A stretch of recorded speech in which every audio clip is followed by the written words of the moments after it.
உலகெங்கும் இருக்கும் spiritual tax Tamil நேயர்கள் அனைவருக்கும் ஆஸ்ட்ரோ பூர்ணாவின் அன்பார்ந்த வணக்கங்கள். உங்களை எல்லாரையும் இந்த நல்ல நேரம் நிகழ்ச்சியின் மூலமாக சந்திக்கிறதுல பெருமகிழ்ச்சி அடைகிறேன். இன்னைக்கு நாம பார்க்கக்கூடிய சிறப்பு பதிவு அடுத்த 60 நாட்களுக்கு இருக்கக்கூடிய அந்த கிரகங்களின் மாற்றத்தால இருக்கக்கூடிய பொதுவான பலன்களை பார்க்க போறோம். அடுத்த 60 நாட்கள் ஏன் அந்த மாதிரியாக நம்ம எடுக்கிறோம் அப்படின்னு கேட்டீங்கன்னா, இந்த 60 நாட்கள்ல கிரகங்களின் கோச்சார நிலவரமான அந்த வருட கிரகங்களாகப்பட்ட அந்த சனி பகவான் வக்ர நிவர்த்தி அடைஞ்சிடுறாரு. அடுத்து பாத்தீங்கன்னா குரு பகவான் அதிசார பெயர்ச்சி அடைஞ்சு இருக்கிறாரு. இந்த வருடமும் முடிய போகுது. அப்படி இருக்கக்கூடிய இந்த பட்சத்துல இந்த 60 நாட்கள் என்னென்ன மாதிரியான ஒரு மாற்றங்கள் ஒவ்வொரு ராசி என்பர்களுக்கும் கொடுக்க போகுது அப்படின்றத இந்த பதிவுல தெளிவா பார்க்கலாம். இந்த சேனலை முதல் முறையா பாக்குறீங்க அப்படின்னா சப்ஸ்கிரைப் பண்ணிக்கோங்க. பெல் பட்டன்ல ஆல் ஆப்ஷன் சூஸ் பண்ணீங்கன்னா உங்களுக்கு இந்த மாதிரியான தகவல்கள் அடிக்கடி நோட்டிபிகேஷனா வந்துட்டு இருக்கும். இந்த 60 நாட்கள்ல இருக்கக்கூடிய கோச்சார நிலவரங்கள் அப்படின்னு சொல்லும் போது வருட கிரகங்கள் ஆகப்பட்ட அந்த சனி பகவான் மீன ராசியில நிவர்த்தி பெற்று இருக்கிறார். குரு பகவான் கடக ராசியில உச்சம் பெற்று இருக்கிறார். அடுத்து பாத்தீங்கன்னா கேது பகவான் சிம்ம ராசியிலையும் ராகு பகவான் அந்த கும்ப ராசியிலையும் அமைப்பு பெற்று இருக்கின்றனர். இதனால ஏற்படக்கூடிய ஒரு மாற்றங்களை இந்த பதிவுல நம்ம தெளிவா பார்க்கலாம். வாங்க பார்க்கலாம்.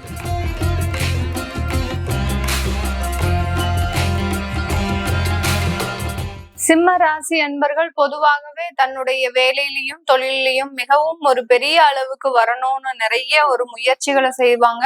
அந்த பெரிய அளவுக்கு வரக்கூடிய ஒரு நிலையையும் அடைபவர்கள் அந்த சிம்ம ராசி என்பர்கள். தன்னுடைய வேலையில தீயா வேலை செய்யக்கூடியவர்கள் இந்த சிம்ம ராசி என்பர்கள் தான். எவ்வளவு நஷ்டமானாலும் சரி அந்த நஷ்டத்திலிருந்தும் அந்த தொழிலையும் வேலையையும் வெளியில வரணும் அப்படின்னு அதற்குண்டான சில முயற்சிகள்ல தீவிரமாக இறங்கி அதை சரி செய்து கொள்பவர்கள் நம்ம சிம்ம ராசி என்பர்கள். உறவுகள் சம்பந்தப்பட்ட விஷயத்துல இவர்களுக்கு எப்போதுமே ஒரு கசப்பு தன்மை அப்படின்றது இருக்கும். ஏன்னா இவர்கள் தான் அந்த குடும்பத்துல ஒரு டாமினேஷனா இருக்கிறதுனால இவர்கள் பேச்சதான் எல்லாரும் கேட்கணும்னு விருப்பப்படுவார்கள். ஆனாலும் அந்த குடும்பத்துல இருக்கிறவங்க இவர்கள் பேச்ச பெரிய அளவுக்கு மதிக்க மாட்டாங்க. ஒரு முகமூடி போட்ட ஒரு அமைப்பாக தான் இவர் இருக்கும்போது, அதாவது சிம்மராசி என்பர்கள் இருக்கும்போது வேற மாதிரி இருப்பாங்க, இவர்கள் இல்லாத சமயத்துல வேற மாதிரி இருப்பாங்க. அந்த அளவுக்கு இந்த குடும்ப உறவுகள் அப்படின்றது பெரிய அளவுக்கு இவர்களுக்கு சப்போர்ட்டிவாக இருக்க மாட்டார்கள்.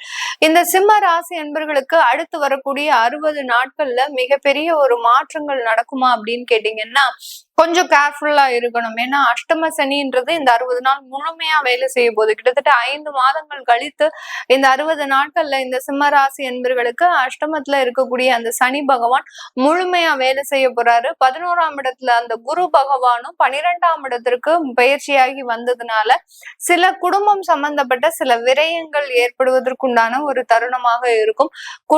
குடும்பத்துல இருக்கக்கூடிய தன்னுடைய குழந்தைகளை தன்னுடைய உறவுகளை வெளியூருக்கோ வெளிநாட்டுக்கோ அனுப்பக்கூடிய ஒரு தருணம், அவர்கள் மூலமாக ஒரு பிரிவுகளை சந்திக்கக்கூடிய ஒரு நேரமாகவும் தான் இந்த சிம்ம ராசி என்பர்களுக்கு இருக்கும். வரன் சம்பந்தப்பட்ட விஷயத்துல இவர்களுக்கு சில தேவையில்லாத கசப்புகள் அமையக்கூடிய ஒரு நேரம்.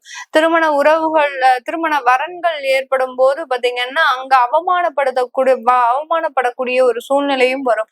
கடைசி நேரத்துல திருமணம்லாம் அவசரமா பிக்ஸ் பண்ணாதீங்க. இந்த சிம்ம ராசி என்பர்கள் பொண்ணு கிடைச்சிருச்சு மாப்பிள்ளை கிடைச்சிருச்சு அப்படின்றதுக்காக அவசரமா பிக்ஸ் பண்ணக்கூடாது. அந்த நிதானம் தவறிய சில செயல்கள் உங்களுக்கு மிகப்பெரிய ஒரு இழப்புகளை இந்த 60 நாட்கள்ல கொடுக்கறதுக்குண்டான ஒரு தருணமாக தான் இந்த சிம்ம ராசி என்பர்களுக்கு இருக்கும். அதனால ரொம்ப கவனத்தோட இருக்கணும். கவனத்தோட இருந்தீங்க அப்படின்னாதான் உங்களுக்கு அந்த திருமணம் சம்பந்தப்பட்ட ஒரு விஷயத்துல ஒரு நல்ல ஒரு மாற்று அமைப்புகள் அப்படின்றது இந்த சிம்ம ராசி என்பர்களுக்கு இருக்கும். இந்த சிம்ம ராசி என்பர்கள் தன்னுடைய வெளி பழக்க வழக்கங்கள்ல பெரிய அளவுக்கு ரொம்ப முன்னெச்சரிக்கையா இருக்கணும். காசு எல்லாம் பாத்தீங்கன்னா யாருனுடைய இதுவும் இல்லாம நீங்க வெளியில கொடுக்க கூடாது. அதாவது ஒரு 4 விதத்துல யோசிச்சுதான் யாராவது பணமே கேக்குறாங்க அப்படின்னா அதை ரொம்ப எச்சரிக்கையாக தான் நீங்க சில விஷயத்த செய்யணும். அப்படியே உங்களுக்கு ரொம்ப வேண்டப்பட்டவர்கள் அப்படின்னாதான் நீங்க கொடுக்கணும். அதுவே கொடுக்கறதே பாத்தீங்கன்னா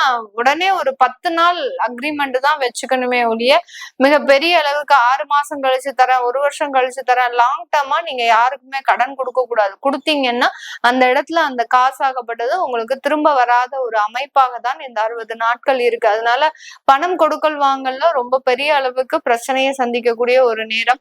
கடன்கள்ல ஏற்கனவே இருக்கிறீங்க அப்படின்றவங்களுக்கு இந்த காலகட்டம் கடனுடைய நெருக்கடி அப்படின்றது அதிக தீவிரம் ஆகிறதுக்கு உண்டான ஒரு நேரமாக இருக்கும். வேலை சம்பந்தப்பட்ட இடத்துல ஒரு வேலை சுமைகள் அதிகரிக்கிறதுக்கும் உங்களுக்கு வேலை மாற்றம் செய்வதற்குண்டான ஒரு அமைப்பும் லே ஆஃப் போன்ற சில சிக்கல்கள்லாம் ஏற்படுவதற்குண்டான ஒரு நேரமும் இந்த சிம்ம ராசி என்பர்களுக்கு இருக்கு. வெளிநாட்டுல இருக்கிறவங்களுக்கு எப்படி இருக்கும் மேடம் அப்படின்னு கேட்டீங்கன்னா, இந்த காலகட்டம் இந்த சிம்ம ராசி என்பர்களுக்கு வெளிநாட்டுல இருக்கிறவங்களுக்கு ஓரளவுக்கு வேலையை தக்க வச்சு கொள்வதற்குண்டான ஒரு சாதக அமைப்புகள் இருக்கு. அங்க வேலையை விட முடியாத ஒரு சூழ்நிலையும் இருக்கும். அதே சமயத்துல பெரிய அளவுக்கு அந்த வேலையில பெரிய எதிர்பார்ப்புகள் வச்சுக்காதீங்க. வெளிநாட்டுல இருக்கிறவங்க உங்களுடைய எக்ஸ்பெக்டேஷன் இருந்தது அப்படின்னா அங்க மனதளவுல மிகப்பெரிய ஒரு அவமானத்தையும் மனதளவுல ஒரு குழப்பத்தையும் சந்திக்கக்கூடிய ஒரு நேரம். அதனால இந்த காலகட்டம் இந்த சிம்ம ராசி அன்பர்கள் வெளிநாட்டுல இருக்கிறவங்க ஓவர் எக்ஸ்பெக்டேஷன் அப்படின்றது இந்த காலகட்டம் தவிர்க்கப்பட வேண்டிய ஒரு நேரமாக இருக்க போகுது. இந்த காலகட்டத்துல உங்களுடைய உற்பத்தி தொழிலாகப்பட்டது ஒரு தேவையில்லாத ஒரு வீழ்ச்சியை சந்திக்கக்கூடிய ஒரு தருணம்.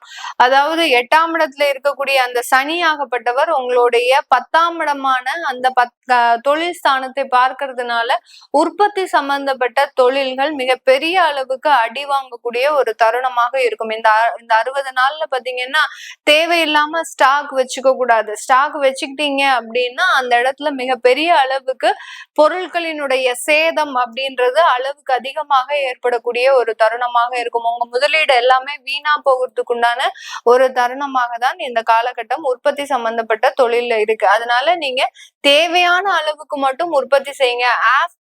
அதாவது ஆர்டர் வாங்கினதுக்கு அப்புறம் உற்பத்தி செஞ்சு எதுக்குமே ஒரு முன்பணம் அப்படின்றத வாங்கிக்கோங்க. யாரையும் நம்பி நீங்க பணம் வாங்காம அந்த ஆர்டர்ஸை எடுக்காதீங்க. எடுத்தீங்கன்னா கடைசி நேரத்துல 100% கேன்சல் பண்ணிடுவாங்க. அதனால பணத்தை வாங்காம நீங்க ஆர்டர்ஸ் எடுக்கும் போது அதுல நஷ்டத்தையும், அடுத்து அதிகப்படியான ஒரு நிலுவை ஸ்டாக்குகளை வைக்கும் போது அதுல மிகப்பெரிய ஒரு நஷ்டத்தையும் சந்திக்கக்கூடிய ஒரு நேரமாக இருக்கும். ப்ரொஃபஷனல் ஜாப்ல இருக்கக்கூடியவர்கள், ஆடிட்டர்ஸ், அட்வொகேட்ஸ், டாக்டர்ஸ், இந்த மாதிரியான ப்ரொஃபஷனல் ஜாப்ல இருக்கக்கூடியவர்களுக்கு உங்களுடைய வேலையில மிகப்பெரிய ஒரு நெருக்கடி அப்படின்றது இருக்கும். நீங்க அசர்ற நேரத்துல இன்னொருத்தவங்க உங்களுடைய தொழிலை பிடிக்கிறதுக்கு உண்டான ஒரு அமைப்பாக தான் இருக்கும். அதே சமயம் நிறைய வாய்ப்புகளையும் நீங்க தவற விட்டுருவீங்க. இங்க நமக்கு நல்லா இருக்கே அப்படின்னு சொல்லி வெளிநாட்டு வாய்ப்புகள், வெளியூர் வாய்ப்புகள் இதெல்லாத்தையுமே தவற விடக்கூடிய ஒரு நேரமாக இருக்கும். சொந்த உறவுகளுக்காக இந்த ப்ரொஃபஷனல் ஜாப்ல இருக்கக்கூடியவர்கள் அவர்களினுடைய தொழிலை கவனிக்க முடியாத ஒரு நேரத்திற்கு ஆளாகக்கூடிய ஒரு நேரம். குடும்ப உறவுகளுக்காக தன்னுடைய தொழிலை ஒரு மேம்பட செய்ய முடியாதவர்களாக இருப்பாங்க. அதே மாதிரி இந்த ப்ரொஃபஷனல் ஜாப்ல இருக்கக்கூடியவர்கள் அதிகப்படியான ஒரு கெட்ட பெயர், தேவையில்லாத அவமானம் இதெல்லாம் சந்திக்கக்கூடிய ஒரு நேரமாக இருக்கும். பணத்தை அதிகப்படியாக விரயமாக்குவதற்குண்டான ஒரு நேரம் தான் இந்த ப்ரொஃபஷனல் ஜாப்ல இருக்கக்கூடியவர்களுக்கு. அடுத்து மீடியா சம்பந்தப்பட்ட தொழில இருக்கக்கூடியவர்கள், ஒரு சினி ஆர்டிஸ்டா இருக்கிறீங்க, ஒரு சீரியல் ஆர்டிஸ்டா இருக்கிறீங்க, இவர்களுக்கு எல்லாம் பாத்தீங்கன்னா அதே சமயத்துல அந்த சினி இண்டஸ்ட்ரீஸ்ல மறைமுகமான ஃபீல்டுல இருக்கக்கூடியவர்கள், ஒரு ஃபைட்டர்ஸா இருக்கிறாங்க, ஒரு டான்சர்ஸா இருக்கிறாங்க, ஒரு சிங்கர்ஸா இருக்கிறாங்க. இப்படி அந்த மீடியா சம்பந்தப்பட்ட எந்த ஒரு துறையில இருந்தாலும் கூட உங்களுக்கு மிகப்பெரிய அளவுக்கு ஒரு சின்ன சின்ன வாய்ப்புகள் கூட உங்களுக்கு மிகப்பெரிய அளவுக்கு வளர்ச்சியை கொடுக்கும் இந்த காலகட்டம். அதனால எந்த வாய்ப்புகள் வந்தாலும் அதுல ரிஜெக்ட் பண்ணாதீங்க. உங்களுடைய குவாலிட்டிக்கு தகுந்த மாதிரியா இல்லையே அப்படின்னு நினைச்சு நீங்க வெறுப்படையக்கூடாது. வெறுப்படைஞ்சீங்க அப்படின்னா அங்க தேவையில்லாத உங்களுடைய மார்க்கெட் அப்படின்றது மிகப்பெரிய அளவுக்கு பாதிக்கப்படக்கூடிய ஒரு நேரமாக தான் இந்த சிம்ம ராசி என்பர்களுக்கு இருக்க போகுது. அடுத்து ரீட்டைல் ஷாப் வச்சுக்கக்கூடியவர்களுக்கு விற்பனை அளவு பெரிய அளவுக்கு இன்க்ரீஸ் ஆகாது, பெரிய அளவுக்கு லாஸும் ஆகாது. ஒரு மீடியமான ஒரு ரேஞ்ச்ல தான் இந்த 60 நாட்கள் உங்களுடைய தொழில்ல மிகப்பெரிய ஒரு மாற்றங்கள் ஏற்படக்கூடிய ஒரு தருணமாக இருக்கும். இது எல்லாத்தையுமே நீங்க உன்னிப்பா கவனிச்சு இந்த 60 நாட்கள்ல செய்யணும். செய்யும் போதுதான் மிகப்பெரிய அளவுக்கு தேவையில்லாத தொந்தரவுகளை அனுபவிக்காம இருக்கிறதுக்கு உண்டான ஒரு அமைப்பாக தான் இந்த சிம்ம ராசி என்பர்களுக்கு இருக்க போகுது. இப்போ நம்ம சொன்னக்கூடிய பலன்கள் எல்லாமே கோச்சார நிலவரப்படி நம்ம பலன்களை கணிச்சு சொல்லியிருக்கிறோம். உங்களுடைய சுய ஜாதகத்துல திசாபுத்தி நடப்புகள் எல்லாம் இருக்கும். அதை நீங்க செக் பண்ணணும் விருப்பப்படுறவங்க கீழே இருக்கிற நம்பருக்கு வாட்ஸ்அப்ல அப்பாயின்மெண்ட் வாங்கிக்கிட்டு நீங்க கன்சல்ட் பண்ணிக்கலாம். உங்களிடமிருந்து விடைபெறுவது உங்கள் ஆஸ்ட்ரோ பூர்ணா. நன்றி, வணக்கம்.